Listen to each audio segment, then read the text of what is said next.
अभी कांग्रेस पार्टी ने क्या काम किया और किस ढंग से राजस्थान को आगे बढ़ाया, आर्थिक दृष्टि से, सामाजिक दृष्टि से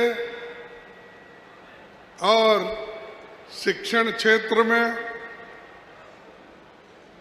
और आरोग्य के दृष्टि से, ये सारी चीजें हमारे मुख्यमंत्री जी ने बताया।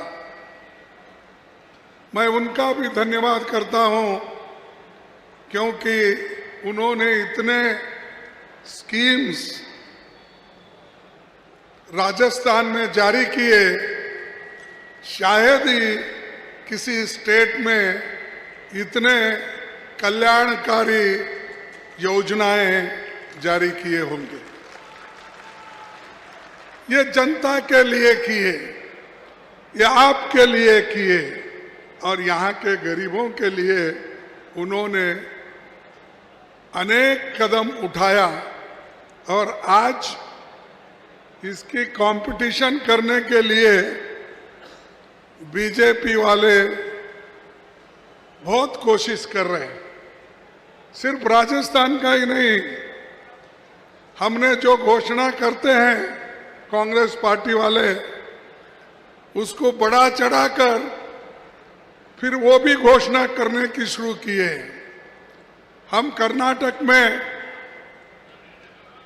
गारंटी स्कीम लागू की,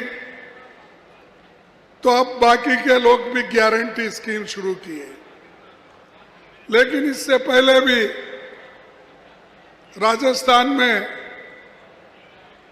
अशोक गहलोत जी ने बहुत से गारंटी स्कीम अनाउंस की, फिर लागू भी किया। अनाउंस करना ये हमेशा कोई भी करते हैं, जैसा मोदी साहब बोलते हैं कि हर साल मैं 2-2 करोड़ की नौकरियां दूंगा। बोले या नहीं बोले? बोले 2 करोड़ नौकरियां मिली? नहीं मिली। 15 लाख रुपए आपके जेब में डालता हूं, बोले डाले? दिए होंगे भाई, क्योंकि अशोक गहलोत को डर के तो कम से कम दिए होंगे। नहीं दिए तो उनको भी डर रहे नहीं, ना जनता को डर रहे, ना भाई मंत्री मुख्यमंत्री ये लोग क्या कहेंगे। एक प्रधानमंत्री अपनी जवान देता है लेकिन उस पर चलता नहीं। लेकिन आपके मुख्यमंत्री जी जो वचन आपको दिए थे वो निभाया या नहीं? उन्होंने तो निभाया। जैसा कि जो पहला राज्य है राजस्थान, जहां पर स्वास्थ्य का अधिकार उन्होंने दिया या नहीं दिया? तो ये किसी बीजेपी की सरकार ने दी? सिर्फ बात करते गए। और अब मोदी जी कितने बार आए राजस्थान को मुझे मालूम नहीं, उसकी गिनती तो गहलोत साहब के पास होगा या यहाँ के मंत्री लोगों के पास होगा। लेकिन वो फिरते ही रहते हैं, पार्लियामेंट में कम बैठते हैं, लेकिन हर राज्य में चुनाव के लिए, प्रचार के लिए वो दौड़ते ही रहते हैं। और ये तो हमारे कर्नाटक में गए, इतना दौड़े, दिल्ली से आए, गली गली घूमे, फिर भी उनको यश नहीं मिला। उसी ढंग से उन्होंने जो जो वायदा करके आए उसको एक भी निभाया नहीं। यहां पर पहले लोग अखबारों में पढ़ते थे, भाई बहुत से लोग पैसे की कमी के वजह से हॉस्पिटल नहीं जा सकते, लेकिन उनकी दुर्दशा देखकर गहलोत जी ने उसका इंतजाम किया और इलाज के लिए 25 लाख रुपए का लिमिट रखकर उन्हें काम करके दिखाया। ये है काम, ये स्लोगन नहीं, सिर्फ आए बोले चले गए नहीं, ये करके दिखाए। आपको उसका फायदा मिला, देहात के मेरे मां बहनों को फायदा मिला, नौजवानों को फायदा मिला। 25 लाख तक किसी ने किया है? किसी राज्य में भी नहीं किया। तो ये काम वही आदमी कर सकता है जिसको गरीबों के बारे में हमदर्दी होती है, जो गरीबों के बारे में उनके तकलीफों को जानता है। वही आदमी ऐसे काम करता है, वही पार्टी करती है। कांग्रेस पार्टी के जो भी काम है वो गरीबों के हित में है।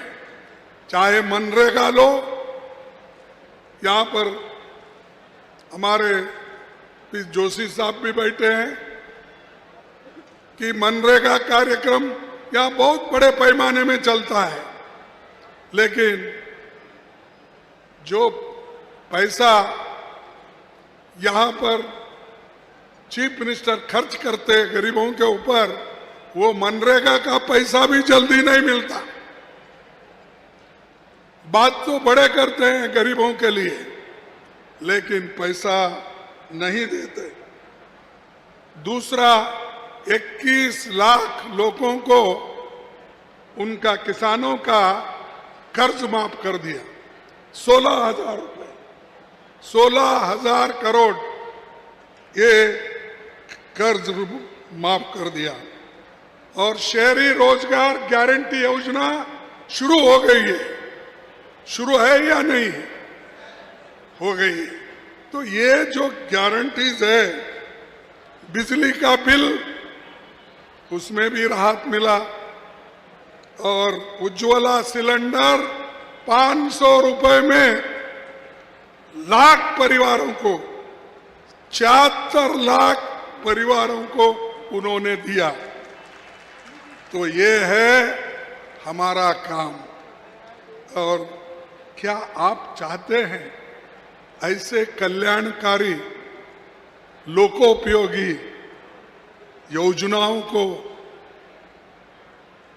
उसका काम करने वाले उनकी सरकार बनना चाहिए या झूठ बोलने वालों की सरकार चाहिए? या आपको सोचना होगा। आप तो सोच के यही आए हैं। आपको फिर एक बार कांग्रेस की सरकार यहाँ आना चाहिए ना? आना चाहिए। तो इसीलिए आपको अब घर घर जाके प्रचार करना होगा। ये अच्छा, क्योंकि जब फिर से यहां पर कांग्रेस की सरकार आई तो पार्लियामेंट में 2024 में दिल्ली में, फिर दिल्ली में भी कांग्रेस सरकार आएगी। इसके लिए आपको मजबूत बनना होगा। इसके लिए आप लोग काम करना होगा।